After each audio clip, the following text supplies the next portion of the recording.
Hello everybody, and welcome back once again to Let's Play Crusader 2. We're back to some rather fabulous new music. Love it. Wow. Okay, I could just sit and listen to this. Right, okay, I better get to doing something, right? This video is an introductory video, no gameplay, but I'm going to tell you who I'm playing as, where we are, what we're doing, because the title of the video, the description of the video is not going to give the game away. So let's get to it, shall we? Since the last playthrough, which was the Cobbler Dynasty playthrough, we've installed Holy Fury, we've installed Monks and Mystics, we've installed Charlemagne. So the only mods that or the DLCs that we don't have right now are Horse Lords, Sunset Invasion, the Republic, Rajas of India and Jade Dragon. But we've got everything else that we need to enjoy the playthrough that I have in mind.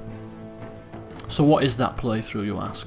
Well, before I go into that, also I've got a couple of mods installed. I've got the Better Water mod and the Better Borders mod. Also I had to get the Ruler Designer Unlocked mod so that I could create my character to my liking. Rules set for the playthrough, we've turned off Devil Worshippers and Supernatural Events, not interested in any of that kind of stuff, and I've also turned off Defensive Pacts because I wasn't happy with how they worked out in the last playthrough. Everything else is on default. Right then, now that that kind of housekeeping is out of the way, you're all itching to know who am I playing as? Because surely, with all of these different factions, people you can play as, Islam, maybe a pagan, maybe a Zoroastrian, maybe going back to sort of the Byzantine area, so that we can reform the Roman Republic or bring back the Hellenic religion or culture, whatever. Surely you won't be playing as another Catholic feudal lord, will you? This music is awesome, sorry. Wow. Sorry to burst your bubble, people, and I can hear your collective sighs right now, but yes, I'm playing as another Catholic feudal lord. I'm sorry. I'm so sorry. Please, but don't turn off. Please, bear with me on this one. Because I've got a bigger bombshell. I'm playing in England. Oh, God. I'm sorry. I can hear the groans right now. No, you should. Come on, something different, man. I apologise, and I'll tell you why I am playing as another English Catholic feudal lord. Holy Fury added new counties, and as I was watching a Holy Fury playthrough on YouTube, my eye was drawn to one of those counties. I had to do a double take, because surely I have not just seen Leeds in the game, have I? I did. I'm from Leeds, you see, if you didn't realise. So, as I saw Leeds in the game, from that point forward, I was like, I have to play as the Count of Leeds. And I don't play this game off camera anymore, so I had to play it on camera as the Count of Leeds. And so here I am. But surely you want to see me playing as Count of Leeds on camera rather than not playing another playthrough at all, right? I'm hoping so. But we are going to be doing things a little bit differently, to keep things a little bit different, and I'll explain what those little different things are. But to get to that, first of all, I'll tell you the era we're playing in. This music is so bloody great! Sorry, I said it like 3 times, but it is! I love it! Right. So, we're going to do things a little bit differently. The first playthroughs that we played in the High Middle Ages every time. Now we're playing in the Iron Century. Slightly different, right? And as a northern-based feudal lord, our goal, as it says here, is kind of like trying to push into the Scandinavian peninsula to start converting the pagan Viking kings, who currently are standing strong. So we're going to be heading into Scandinavia to convert those suckers, and that is going to be slightly different to what we've done before. New area, Scandinavia. And there's a little bit of a clue there as to the kind of style we're adopting, which is definitely different from previous renditions of any campaign of a strategy game for me, because we don't get on very well with religion. Medieval 2 we killed many popes, before we managed to get a monopoly on the papacy with English popes, but before then we killed many popes. Even in the last CK2 playthrough, spoilers alert, we overthrew one of the popes and put a homosexual puppet pope on the old chair. just to rub the salt in the wounds. So we don't tend to get on very well with religion. We don't tend to get on very well with popes. So to really do a U-turn and to help with the converting of those pagans, we're going to be adopting a highly religious playthrough. We are going to be devout Catholics. Our aim is to be the most devout Catholic walking this earth. I don't want to start the game. I don't want to end this music. So that is a complete different playthrough style to anything we've done before. We are going to be uber religious. And I'm going to need your help on this because I don't tend to play religious playthroughs, and so if there's anything that I can be doing better, or any tips, hints or strategies that you think I should be adopting to push our religious outlook, our religious kind of goal, let me know as the campaign progresses. Help me become a zealous, devout Catholic, because I'm going to need it. Now we're in 936, the Crusades into Jerusalem don't start until 1100, so we're not going to get those, but we may still get Crusades after 900 AD, if any sort of holy sites such as Paris or Rome, or if the Byzantines are in trouble, the Pope can still call Crusades on that particular aspect. Because it would be nice to see a Crusade with the new Holy Fury DLC overhaul of the Crusades. Less likely, but it's not impossible. And who knows for how long we're going to be going anyway into this campaign. It may span 2 seasons yet.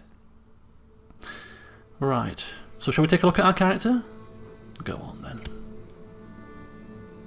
Look at him, eh? Look, what a handsome fella. Right, flowing locks, big beard. Oh yes, I can sense great things for him. Right, so now I'm going to give you a very loose history lesson. Now this is not historically perfect, don't get me wrong. There's a few Easter eggs in there, which you will hopefully recognise at some point. But sticking to history, you'll notice that this particular area is got tinges of paganism. It's currently being converted, but it's still got tinges of paganism, and it's got tinges of Norse culture. That's because this particular area, Jorvik and in and around here, was ruled by Vikings for a period of time just preceding where we are now. If we take a look at the actual history of the county of York, you'll see that not too long ago, Vikings were in control. And it's only recently that the Anglo-Saxons have finally taken over. And as rather clever people, they decided that the best way to convert this place in a smooth transition, without causing too much of an uproar, would be to appoint earls and people of power that have links to the Vikings. Maybe half-breeds, half Anglo, half Norse people. Now, Johann, our character, not quite a historical name, Johann, it's a bit later than this particular era, but it does mean God is gracious, or God is just, I believe. Quite fitting for a very devout character. And it does have modern day Scandinavian and Dutch links, so it's kind of linky there. And his name of the family, Johansson. Cheeky little link there somehow. Johann's son, of course. His father was called Johann. The eldest child is always called Johann. It's a family tradition. So Johann Johansson, obviously. But yes, Johann's father was a Viking. He was a Norseman. He was higher up in the previous regime, but he was married to an Anglo-Saxon lady, and it was that managed to save him, because he was already showing signs of bending to the Anglo-Saxon ways, and so he was appointed to oversee Leeds and Hull, trying to smooth that transition. And father, mother, obviously, birds and bees and all that, had a child who is obviously now half Viking and half Anglo-Saxon. So when his father died, mother not long after, he was a half-breed, unfortunately. And yes, half Viking, Norse, half Anglo-Saxon, and thus he was the perfect person to continue on his father's work in converting this particular populace round to the way of the Anglo-Saxon Catholic way. And as a young child, he was studying the scriptures, the holy tomes of Catholicism. And for some reason, unexplained to anyone but him, something within those texts, within those holy tomes, while speaking with bishops and court chaplains in the area, something just hooked him in. He couldn't get enough.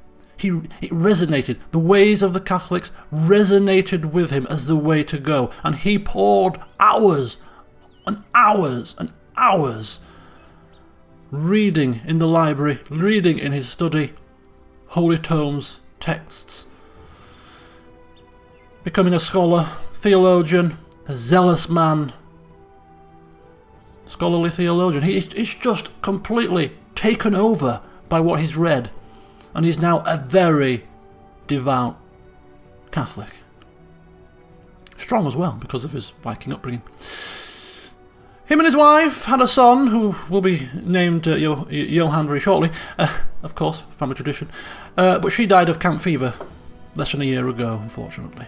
So he's a single father who has one goal in mind at the moment, and that is to convert this place fully round to his way of thinking, which is the right way to be, which is the Catholic way. And after that, as has been pointed out by the time of the land,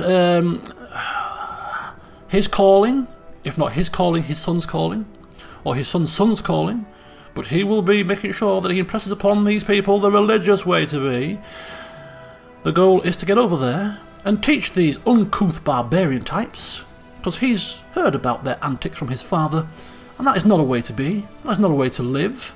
And so he's got the overriding goal of getting across there, or preparing his son to get across there, to convert those people, to spread the good word of the Catholics and show them the true way to live.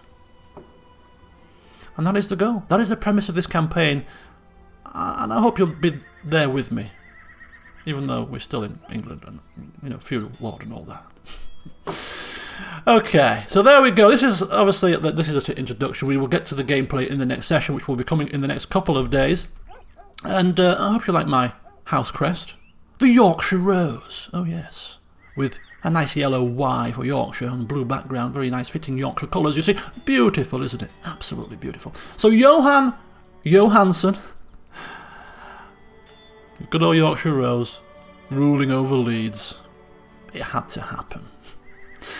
Okay, so there's going to be a Discord server set up, especially for this. It's not going to be roleplay or anything, but it's a place for you to put down your thoughts, your feelings, your tips and hints. As I said, feel free to offer me advice, gameplay advice, tips, strategies, on particularly around how we can further our religious character. I think that's everything. So all that is left to be said is I'll see you in the next video when the game will start properly. In a true roleplay fashion, of course. Until then, see you soon.